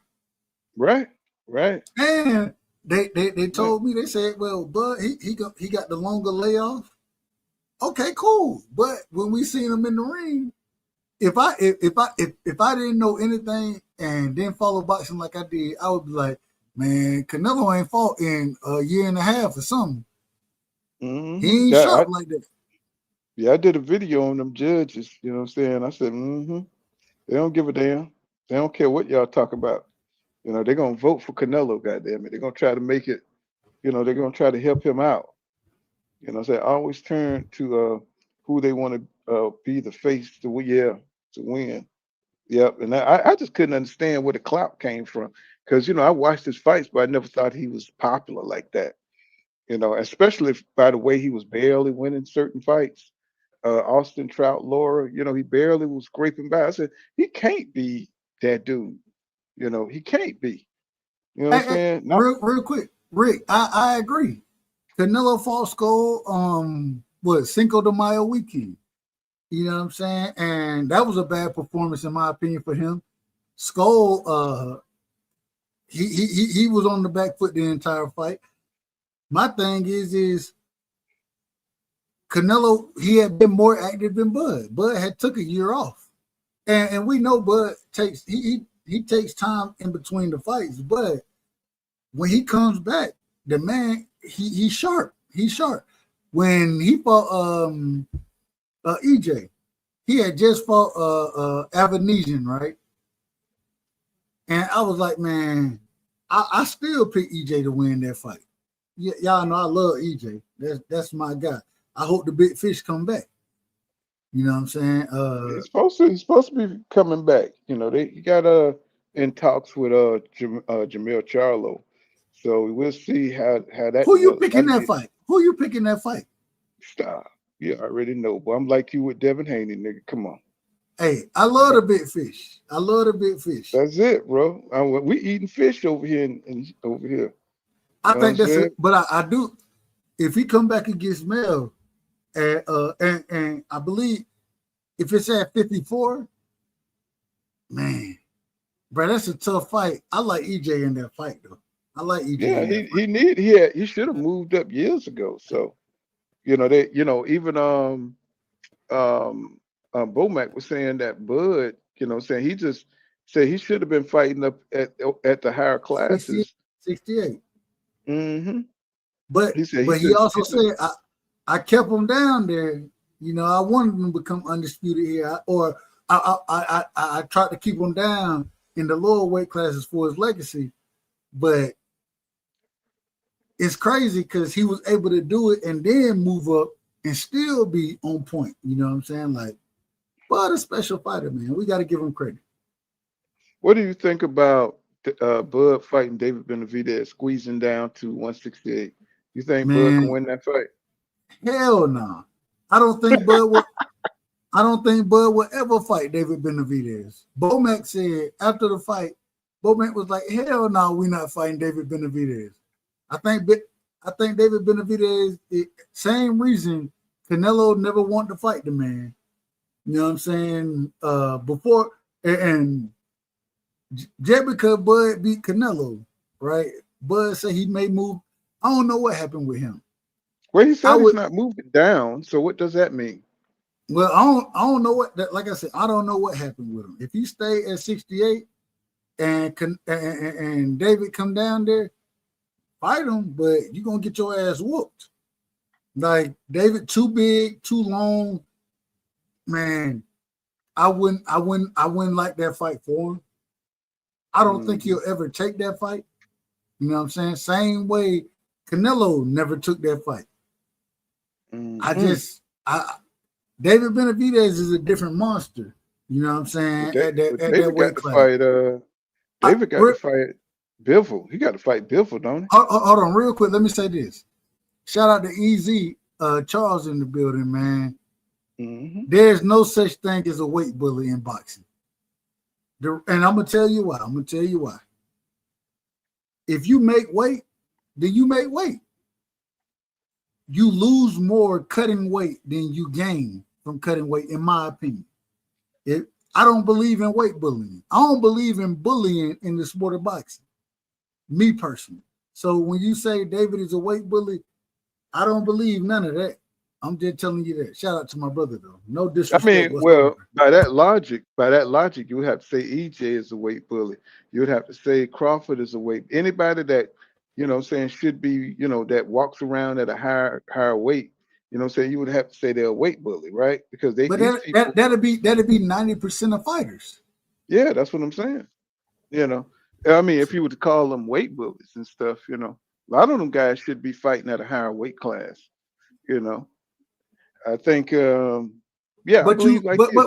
when you cut that weight, man, a lot of times you end up cutting that fluid and the fluid around the brain. I guess what Easy is talking about is when they rehydrate, like Devin, he rehydrates up to 154 or something like that.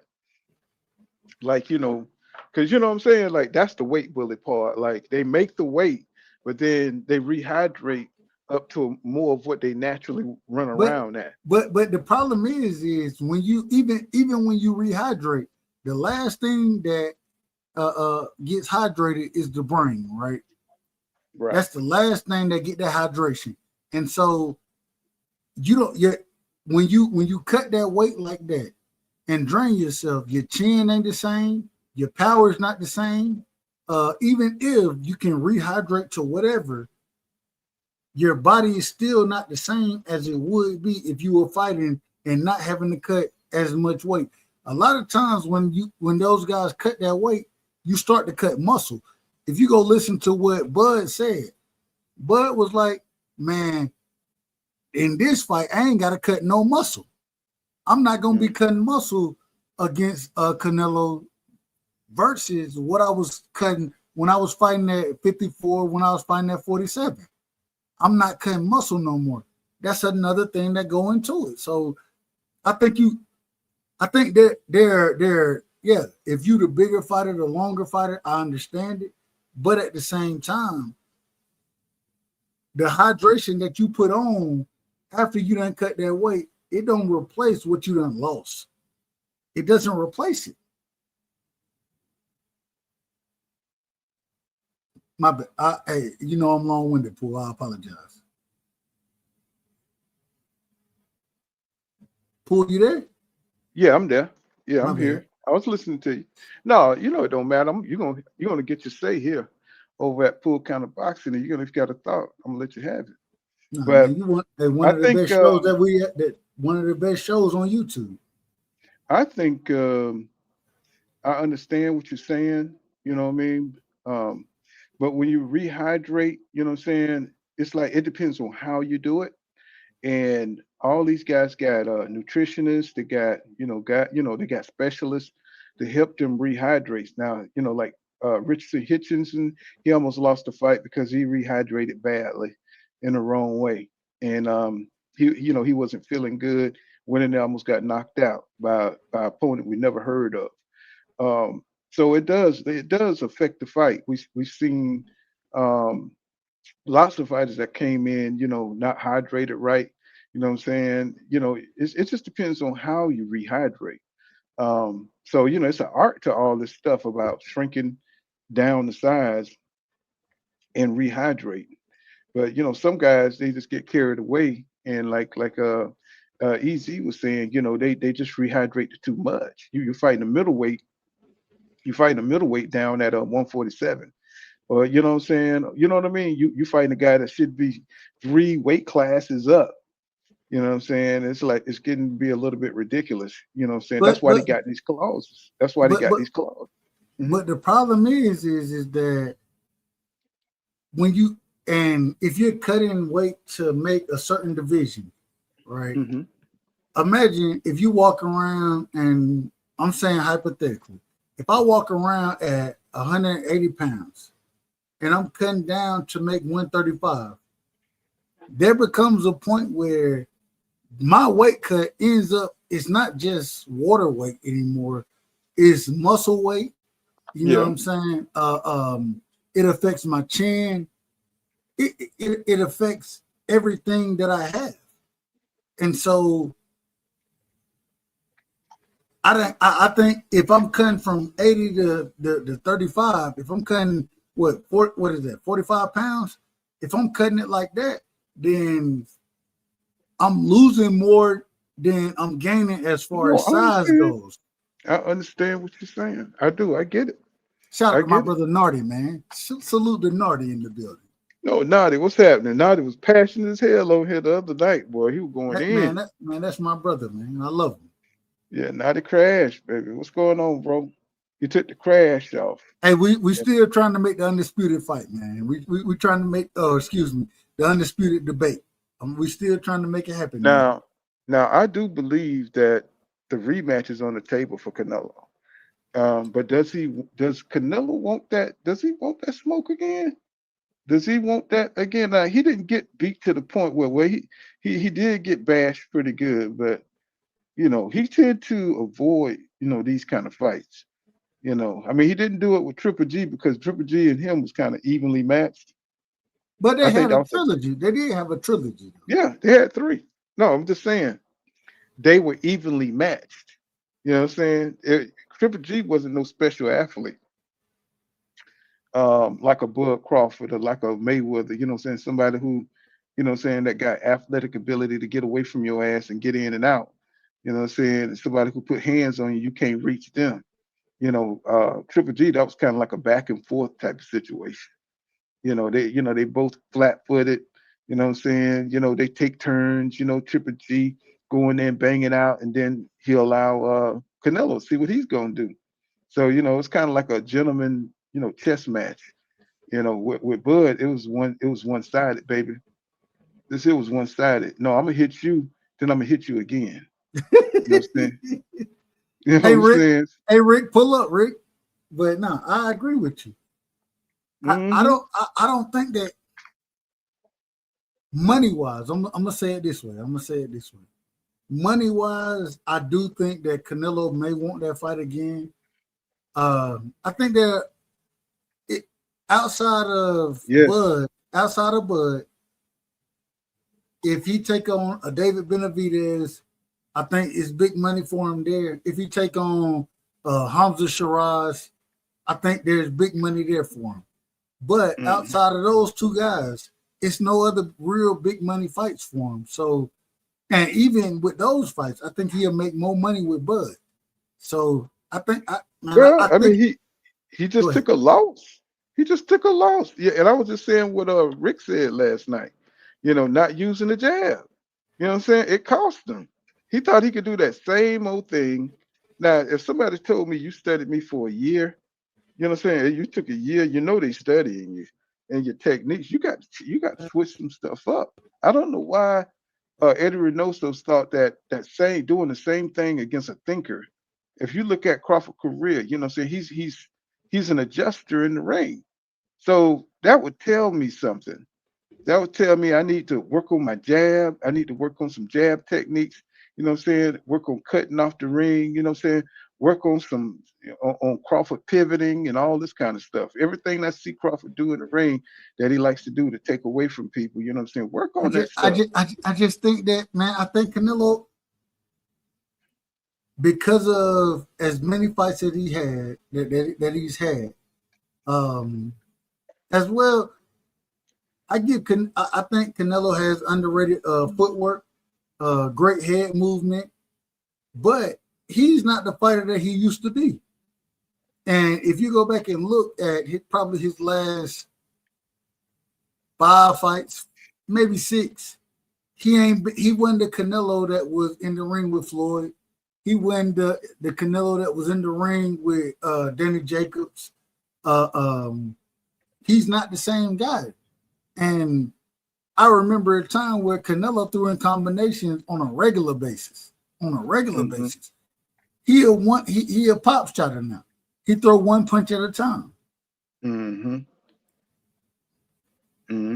that's why I said he didn't throw in combinations, the jab.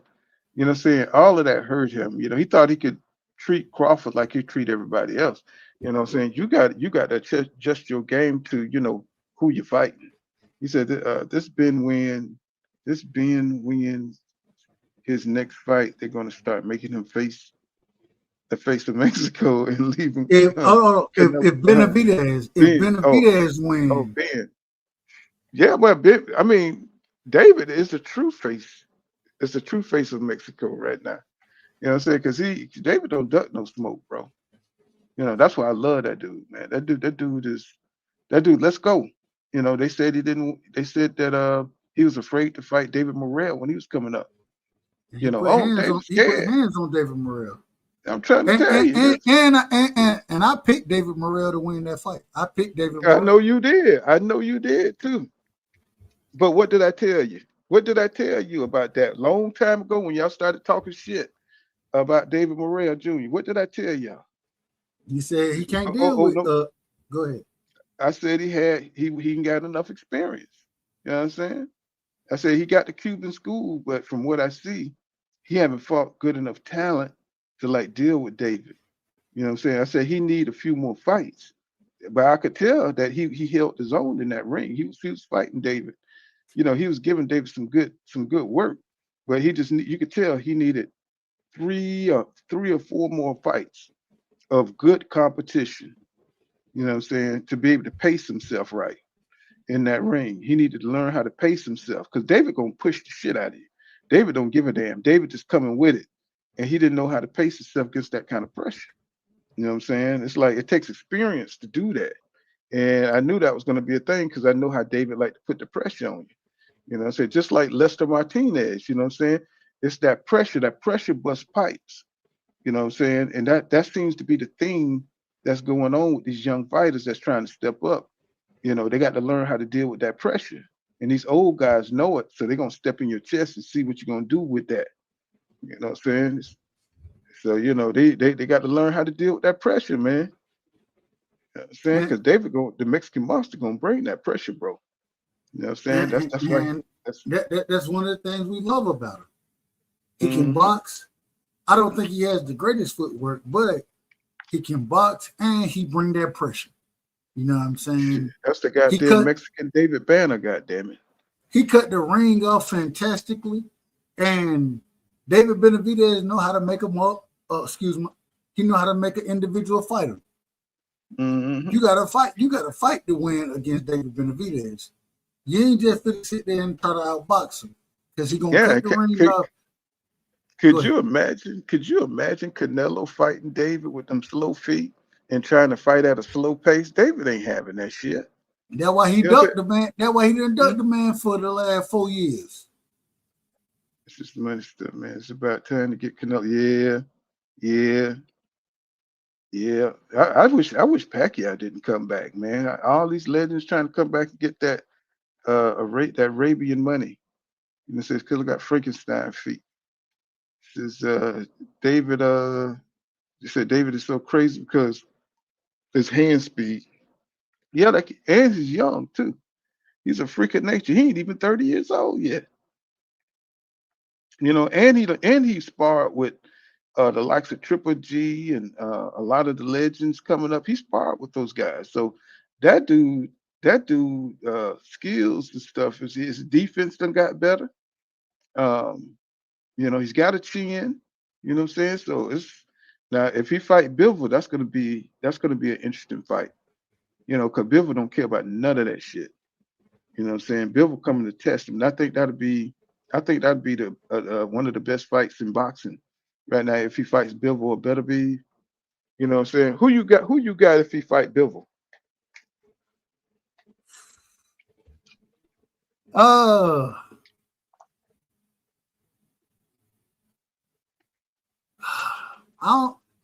That's a true 50-50 fight to me.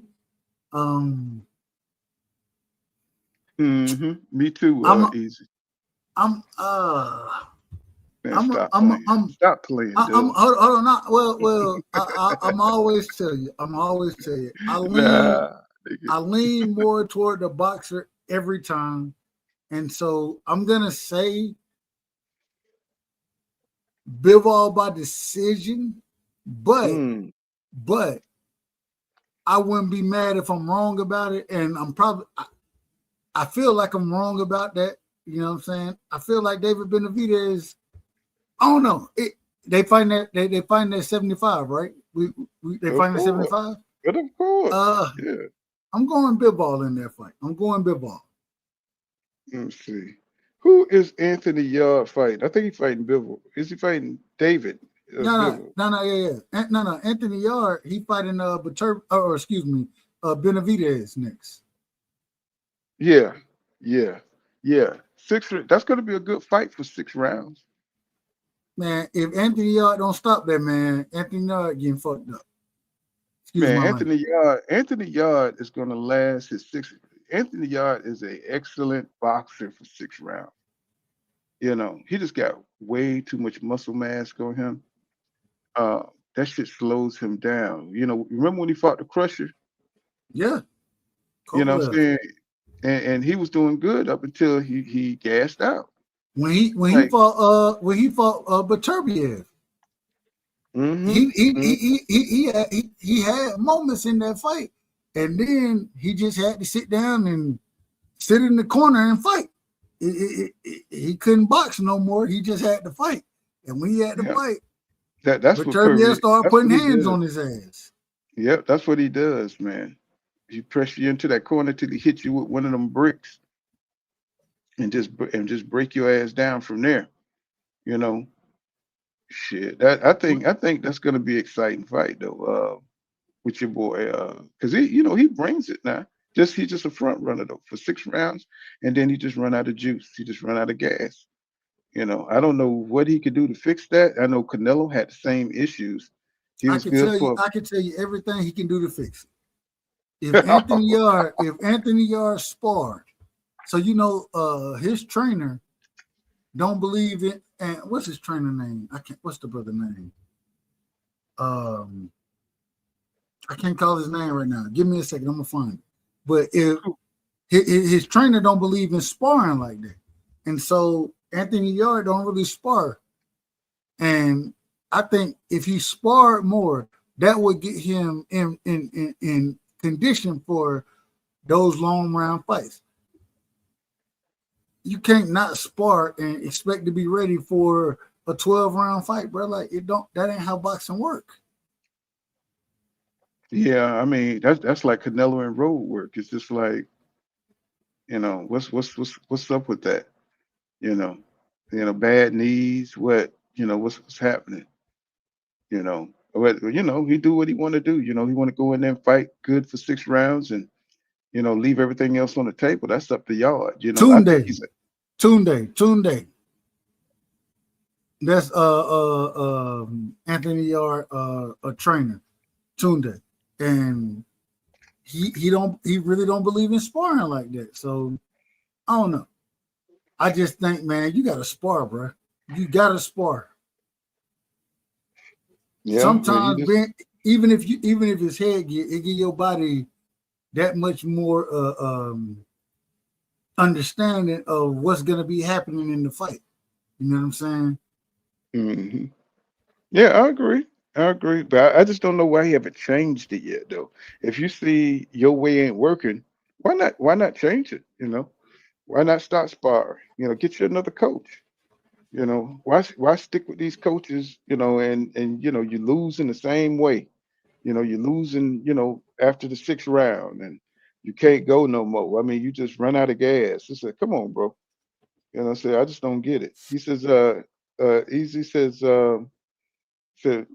me heeds to spar. I said he needs to spar more. I agree. Said he needs to be doing conditioning. Yeah, but most important, he needs to box smart and conserve energy in the early, so later he can bring the heat and not tire. But as a pro fighter, he should know how to do that. That's how I don't need. What's the qualifications for turning pro? What makes a fighter a pro? Fight to be a pro. I say respect. To be a pro, you ain't got to do too much outside of getting certified by a commission. That's it. Now it's not hard to become a pro in boxing. So you mean tell me it ain't according to your skill level? No, absolutely not. Absolutely. There's not a commission where you got to sit up there and you got to show them you know how to catch and counter and all this. No, absolutely show you different high guard. Show me your high guard. Show me what watch you box around a little bit. Different levels. That's what it should be, man. Because I mean, right now it's just looking a little raggedy for some of these guys. It's none of that though. But that ain't. I'm just saying, to become a professional boxer, you don't have to do none of that. But yeah, man. But David, he's right on task. I think he's going to be one of the great all-time greats. I think he's going to beat Bivol. I think Beterbiev is just getting old, so he's just getting worse and worse. So I think he's by the time David get to him, he's going to be just right for the pickings. And David might become undisputed at 175. What you think? I put it out there. I said it first, some full kind of boxing. I think David probably be undisputed at 175. I said it. It depends what Turkey does. And the reason I say that is because if the belts get dispersed, and I know Turkey's still trying to get the trilogy out of Bivol and Beterbiev. If that does happen, I think the winner retires either way, and the belts get dispersed. And so it's gonna. I can see him becoming undisputed. It just depends on how that dispersal goes. How it depends. It depends. You know what I'm saying? And I think there'll be certain guys. 75, in my opinion, there's some guys at 75, but it ain't really just that deep. So I think he has the opportunity. I gotta see how it goes when the rematch between and if the rematch don't happen and he get a chance to fight Bivol, then I think that he gonna be right in line for it, right? But I think Turkey he trying to save it for Beterbiev and Bivol for that rematch, and then when you look at the rankings, excuse real quick, let me make sure I do things right. I had to pull this up. Just telling you the truth. Make sure I pulled it up. Outside, you got Bivol, Beterbiev, Benavidez, right? And then you got the Callum Smiths of the world, Anthony Yards, the Buatsis.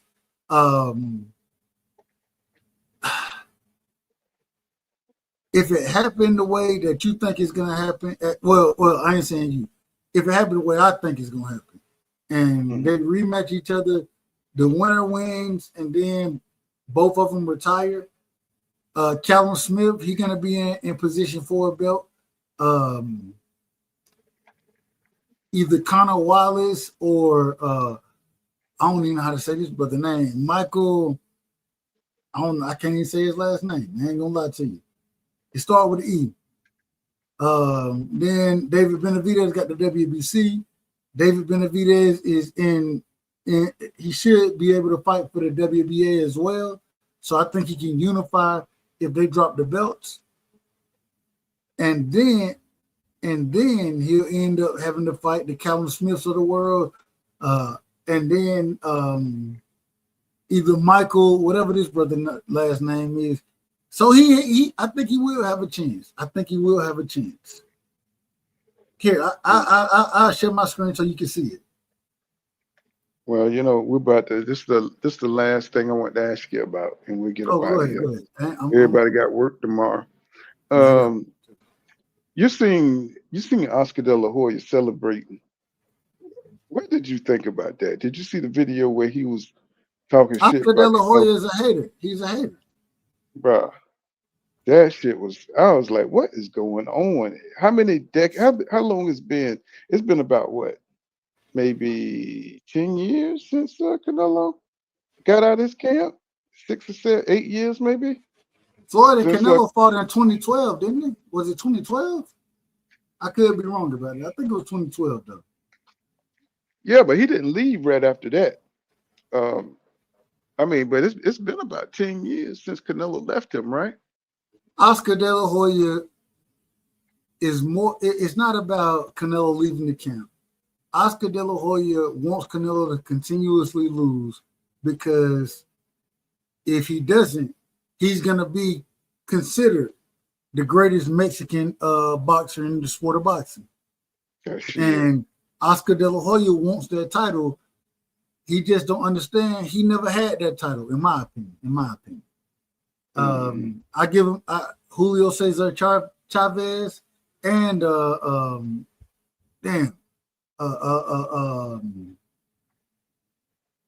what's my brother who? I can't call his name. What's the brother who died? Salvador Sanchez. Both of them, in my opinion, were better Mexican fighters than Oscar De La Hoya. I think Oscar De La Hoya wants Canelo to continue to lose. Just simply, man, I don't want you to overtake me. I don't want you to overtake me. And to be honest, I think Canelo possibly has already overtaken the brother. How? Oscar didn't duck no smoke. Agree. I do agree with that. I'm talking about as far as the fans go, and I'm not a Mexican, so I can't say that's up to the Mexican fan base. But when you talk to them, I think a lot of them rock with Canelo much more than they rock with Oscar. You know what I'm saying? Especially the one thing I always say, like you said, the one thing I give Oscar credit for, the Golden Boy didn't duck no smoke and fought everybody. He fought everybody. You name him, he fought him. Win, lose, or draw. You know what I'm saying? So, got to give Oscar that credit. I just think that a lot of Oscar feelings come from, I don't want you to overtake me as far as boxing goes and the Mexican fans go, if that makes sense. I could be wrong. some, And if go ahead. some people think that's the same thing with Floyd and Tank. You know, Floyd, you know what I'm saying, and Tank, and you know, maybe this new kid that he got, you know, that like Floyd is such an egomaniac. You know, he don't want anybody that come under him, he don't want them to outshine his legacy. I don't see how they could do that. But you know what I'm saying, Floyd kind of like that dude that's competitive. He's still low key. He's an old man, but he's still competitive. You know what I'm saying? You know, he bringing out fight dates, you know what I'm saying, when these guys come out and trying to get some shine off of, you know, Tank's fights, and, you know, just kind of a little bit of a hate to himself too. You know what I'm saying? Mm-hmm. Mm-hmm. Mm-hmm. But that's the last question, you know what I'm saying? 'Cause everybody got to get to work. Hell, even I got to get to work in the morning. Hey man, You Paul, know, appreciate you, my brother. You no doubt. man, anytime you can pull up, I appreciate it. I always, hey, you one of those guys. You keep it boxing, and anybody who keep it boxing like you do, man, it's always a blessing to be on the panel with you. It's a privilege, and man, I ain't got nothing but love and respect for you. Appreciate you for having me, and man, keep doing your thing. When I see you live, you already know I'm rocking with you, my brother. Well, no doubt, no doubt. You know what I'm saying? But you know, at Full Kind of Boxing, you know, tell a friend, you know what I'm saying? And you know, we always gonna talk about the real in boxing. You know, we get a little sidetracked every now and then, you know, having fun, but really we mainly keep it boxing over here. And you got the old heads over here talking about sport. You know what I'm saying? Mostly an older crowds. You know, we get some YNs in here every now and then, what they welcome to.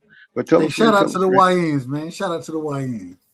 Yeah, they keep it live, you know what I'm saying? You know, talking over everybody and shit, you know what I'm saying? But I like it. It keeps the energy going, you know what I'm Yeah. saying? So, but you know what I'm saying? Y'all shout out to the chat, Easel Charles and the whole 300, the Full Kind of Boxing 300, Rami and Emily Jones, you know what I'm saying? Y'all, we for the check out, man. I know everybody got to get to work, man, you know what I'm saying? So peace out. Get you some sleep and take care of yourself out there. Hey, Peace love you, out, bro. y'all.